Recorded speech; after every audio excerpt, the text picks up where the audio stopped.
बिजली पानी पंप। रायपुर गढ़ में दो दोस्त अमीश और अनिल रहते थे। दोनों ही पढ़ने में होशियार थे। दोनों ने विदेश जाकर इंजीनियरिंग की पढ़ाई पूरी करी। अमीश की विदेश में ही एक बड़ी कंपनी में जॉब लग गई। एक दिन अमीश अनिल से बोला, अनिल, तुम जॉब के लिए अप्लाई क्यों नहीं कर रहे? तुम वापस रायगढ़ क्यों जाना चाहते हो? तुम इतने होशियार हो, कोई भी कंपनी तुम्हें अच्छी सैलरी पर रख लेगी। यहाँ इतनी फैसिलिटी है, रायगढ़ में क्या है? अनिल बोला, मैंने विदेश से अच्छी पढ़ाई अपने रायगढ़ के विकास के लिए की है, ताकि रायगढ़ का कोई भी बच्चा मेरी तरह पढ़ाई में परेशानियों का सामना ना करे। मैं यहाँ फैसिलिटी के मजे लूं और मेरे रायगढ़ के लोग वैसे ही जिए सुविधा के अभाव में, ये मुझसे नहीं देखा जाएगा। इसलिए अब मैं रायगढ़ जाकर वहाँ के लोगों की परेशानियों का हल करूँगा। अमीश बोला, ये सब कहने वाली बात होती है अनिल। देख लेना, कुछ साल बाद तुम विदेश काम के लिए दोबारा आना चाहोगे, तब शायद तुम्हें ये मौका ना मिले। अमीश अनिल का मजाक उड़ाने लगा, पर अनिल कुछ ना बोला। अगले दिन अनिल रायगढ़ के लिए निकल गया। अनिल ने अपने परिवार वालों को, अपने मम्मी पापा को बताया कि आखिर वो क्या चाहता है, उसके विचार क्या हैं। उसकी बातें सुनकर अनिल के मम्मी पापा बहुत खुश हुए। उन्हें बड़ा गर्व हुआ। अनिल ने जल्द ही गांव की पाठशाला में एक्स्ट्रा क्लासेस लेकर बच्चों को प्रैक्टिकल कराने शुरू किए। वो बच्चों को दैनिक जीवन में होने वाली साइंस प्रक्रिया के बारे में बड़े विस्तार और रोचक ढंग से पढ़ाता था। एक बार गांव में एक मंत्री ने घोषणा की, अगर आप लोग मुझे वोट करेंगे तो गांव में बिजली पहुंचाई जाएगी। सारे लोग मंत्री की बात सुनकर बहुत खुश हुए। उन्होंने मंत्री को ही वोट दिया। इलेक्शन जीतने के बाद मंत्री ने बिजली तो दी, पर बस रात को 4 घंटे के लिए। रात को बिजली आने से गांव वालों को ज्यादा कुछ सुविधा का लाभ नहीं हुआ।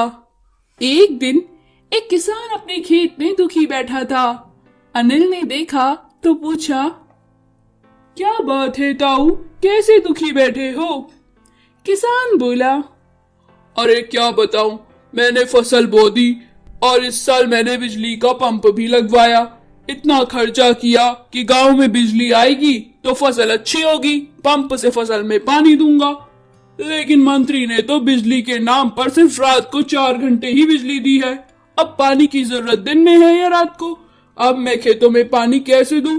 कौन आवेगा रात को यहाँ पानी दिलवाने? अनिल ने कुछ सोचकर बोला, ताऊ आप चिंता ना करो, मैं अभी कुछ जुगाड़ करता हूँ।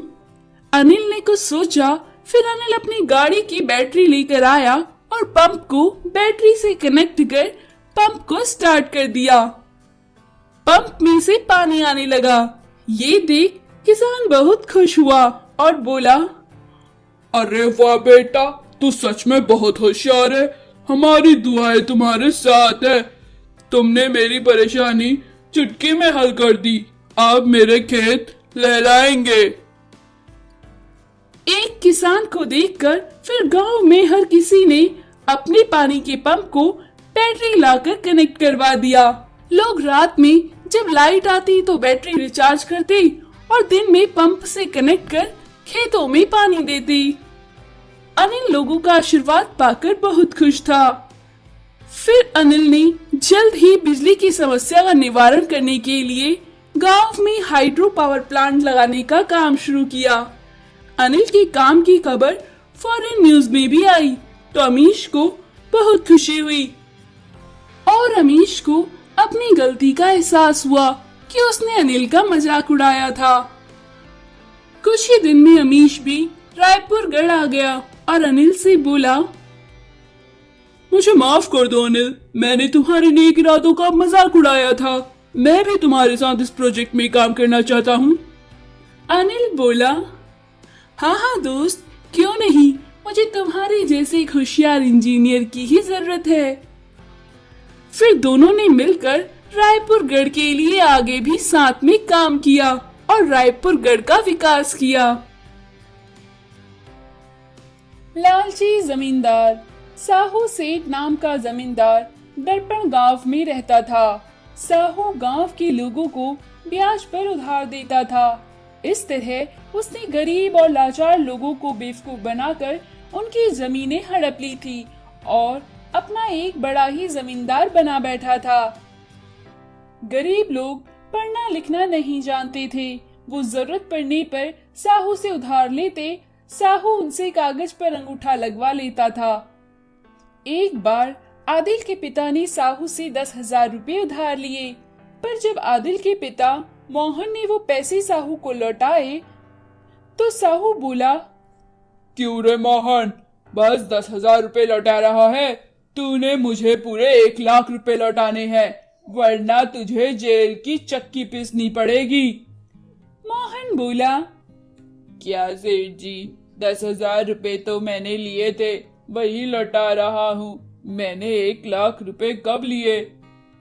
साहू उसे कागज दिखाकर बोला, ये देख, ये तेरा ही अंगूठा है ना? इस कागज पर तूने ही अंगूठा लगाया था ना?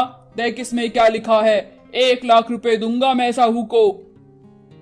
मोहन बोला, क्या साहब, हमको पढ़ना लिखना कहाँ आता है? साहू आदिल को कागज दिखाकर बोला, देख आदिल, इसमें 1,00,000 रुपए लिखा है ना? आदिल अपने पिता से बोला, हाँ पिताजी, इसमें 1,00,000 रुपए लिखा है। साहू सेठ बोला, देखा, अब 1,00,000 लौटा, वरना मैं तुझे जेल में डलवा दूंगा। तेरे जैसे लोगों की वजह से ही मुझे कागज में दस्तखत करवाने पड़ते हैं या फिर अंगूठा लगवाना पड़ता है। तुम जैसे लोग पैसे लेने के बाद मुकर जाते हो। मोहन ने अपनी बीवी के गहने बेचकर सेठ के पैसे लौटाए। आदिल को सेठ की सारी चालाकी समझ में आ गई थी। आदिल ने गांव के सारे अनपढ़ लोगों को इकट्ठा किया और बोला, तुम सारे लोग आज से पढ़ने के लिए स्कूल में चलना। मैं तुम्हें पढ़ना लिखना सिखाऊंगा। मैं मास्टर जी से बात करके वहाँ पर स्कूल खत्म होने के बाद तुम्हें पढ़ाऊंगा। अगर तुम थोड़ा सा भी पढ़ लिख लोगे तो वो साहू सेठ तुम्हें बेवकूफ नहीं बना पाएगा। वो तुम लोगों को बेवकूफ बना देता है। सारे लोग आदिल की बात सुनकर तैयार हो गए। अगले दिन से गांव के अनपढ़ लोग स्कूल जाने लगे। आदिल उन्हें स्कूल खत्म होने के बाद स्कूल में ही पढ़ाने लगा।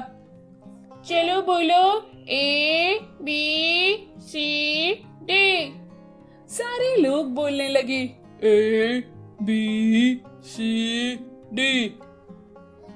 इस तरह आदिल उन्हें अ से अनार और 1 से लेकर 1000 तक की गिनती सब सिखाने लगा।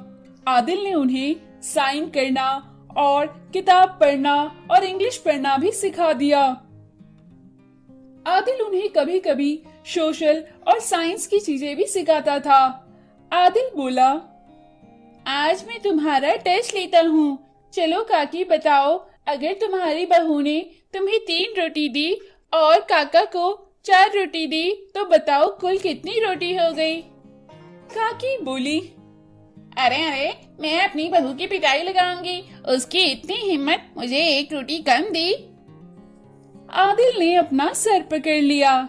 आदिल बोला, चलो मैं अब कुछ और पूछता हूँ। काका अच्छा बताओ, अगर एक पानी का गिलास है और एक शराब का गिलास है, एक मक्खी दारू के गिलास में मर जाती है पर पानी के गिलास में वो तैरती है, तो इस बात का क्या मतलब है?